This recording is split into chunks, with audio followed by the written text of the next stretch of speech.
అంటే బహుశా state government స్ట్రాటజిక్గానే ఈ కిమ్స్ ఫైల్ చేసింది అని ఏమైనా చెప్పారో నాకు తెలియదు.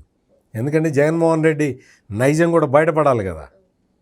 ఈ మామూలుగా ఈ పదం వాడటం కరెక్టో కాదో కానీ కుక్కబుద్ధి బయటపడాలి కదా. వెంటనే కిమ్స్ వేసింది అనగానే జగన్మోహన్ రెడ్డి మొదలు పెట్టేశాడు. చూడు ఆయనకమ్మ ఈయనకమ్మ కాబట్టి బిడ్డేశారు అని కులం రంగు పులిమే అతి ప్రమాదకరమైన ఆర్గ్యుమెంట్కి ఈ జగన్మోహన్ రెడ్డి తెరతీశాడు. ఇప్పుడు జరిగింది ఏంటి, ఇప్పుడు వాస్తవం ఏంటి? ఆర్కే జైన్ అనే ఆయన is a founder director of KIMS. ఆయన ఇండివిజువల్ కెపాసిటీలో, ఆయన హై నెట్వర్త్ ఇండివిజువల్ కెపాసిటీలో బిడ్ ఫైల్ దాఖలు చేశాడు. ఇప్పుడు ఏమంటావు జగన్మోహన్ రెడ్డి?